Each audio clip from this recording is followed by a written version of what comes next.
Bem-vindos ao B de Barbárie. Eu vou falar com vocês sobre A Fúria, da Silvina Ocampo.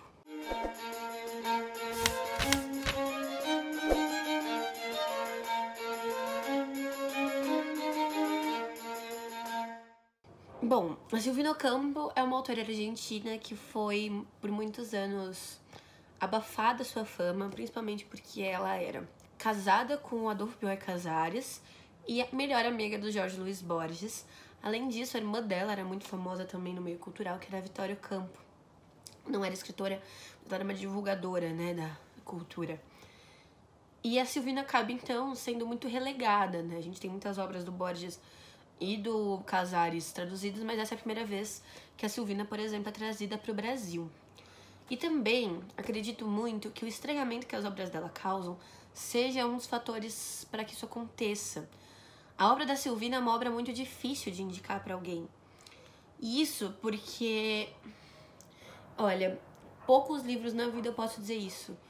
Eu não consigo imaginar quem inspirou Silvina e quem se inspirou por ela de forma bastante ortodoxa, sabe?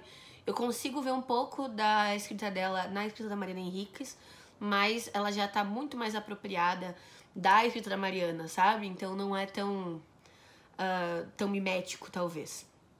O que eu vejo que a Silvina faz aqui, neste livro, é o seguinte. Primeiro, ela atrai a gente pra Toca do Coelho. Então, o primeiro conto, A Lebre Dourada, é um conto muito doido. E eu acho que é um soco na gente já. Eu acho que muita gente desistiria lendo só esse conto. Eu conheço de pessoas que leram, que nem terminaram o conto, que desistiram numa amostra grátis do e-book ou algo do tipo. E eu entendo que nem todo mundo se sinta confortável. Eu acho que a leitura desse livro, pra mim, por exemplo, em momento nenhum foi plenamente confortável. Foi um livro que eu precisei muito digerir quando eu terminei. Então eu terminei ele e falei, eu gostei, não sei porquê e não sei quanto. Olha só quão abstrato isso é, né? E talvez esse vídeo esteja ficando abstrato por causa disso. Mas o que a gente percebe em comum nessa obra da Silvina são os seguintes elementos. Ela sempre introduz a gente em espaços domésticos, em espaços familiares, em espaços muito conhecidos e bastante cotidianos. E ela vai levando o conto que tem muita naturalidade e um pouco de estranhamento, e você não entende o porquê. E você só vai perceber de onde vem esse estranhamento real no arremate final. No final do conto, ela de algum jeito vira a mesa, né? Ela tem aquele momento de virada que muda o que você estava pensando a respeito do que está acontecendo. Principalmente porque ela consegue te imergir bastante nesse espaço familiar e cotidiano no qual a gente se sente confortável. E aí essas mudanças que tiram a gente do nossa zona de conforto, elas podem ser tanto incômodas pro bem, de você se sentir incomodado de um jeito com potência, né, criativa, como você pode apenas se sentir incomodado e então se afastar da obra. Eu acho que isso é uma coisa que torna muito difícil uma popularidade da Silvina. Falando em Mariana Henriques, eu comentei agora há pouco, tem um conto da Mariana Henriques muito bom para 451. Eu tinha lido antes de ler o livro e eu acabei lendo depois também, então eu vou tentar lembrar de deixar aqui no box de descrição. Se não tiver, vocês me lembrem que eu coloco pra vocês. O que mais? Esses contos também trazem uma dose muito grande de macabro, e não do macabro de terror. Quando eu li As Coisas que Perdemos no Fogo, eu fiquei legitimamente com medo em alguns aspectos. Aqui no A Fúria não é isso que acontece. Ela subverte as coisas, ela joga com os personagens e ela coloca momentos macabros para personagens que em momento nenhum demonstraram tal coisa. Então ela mostra uma profundidade desconhecida desses protagonistas.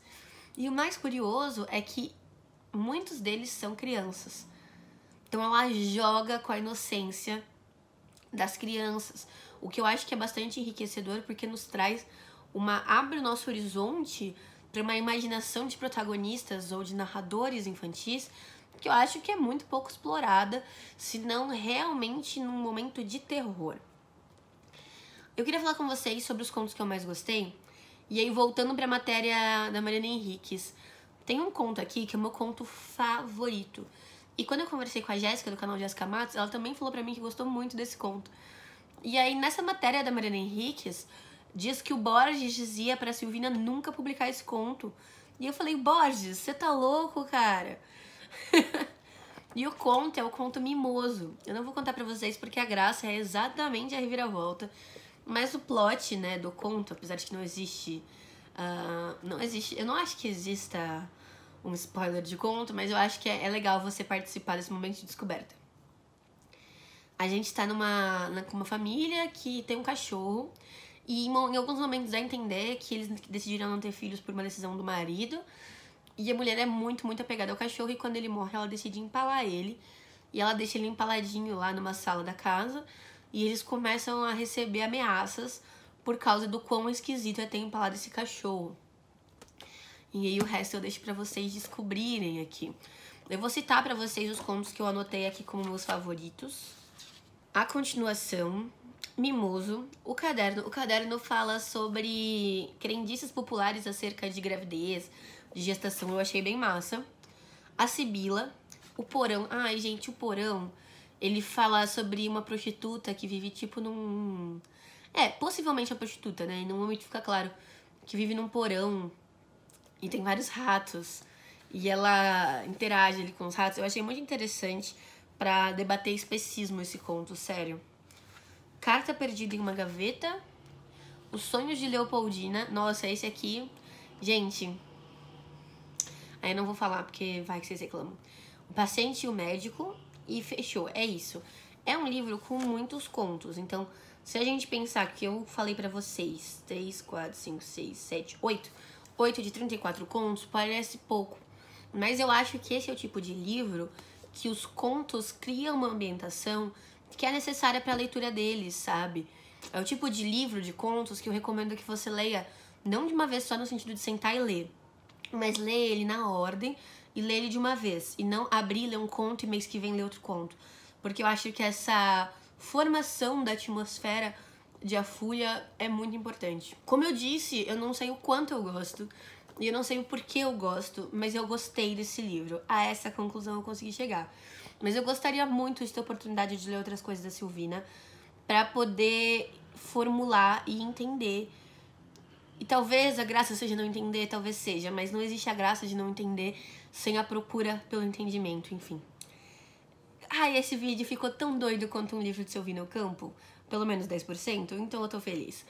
É isso, gente, eu espero que essa resenha doida tenha feito algum sentido pra vocês e que se vocês tiverem gostado dela, se inscrevam no canal Ficando na Bolha com o meu rosto, que eu vou pôr aqui na tela, e deem uma olhadinha nos vídeos que eu vou deixar aqui no canal também, pra vocês conhecerem um pouco mais do meu trabalho. Um beijo e até a próxima.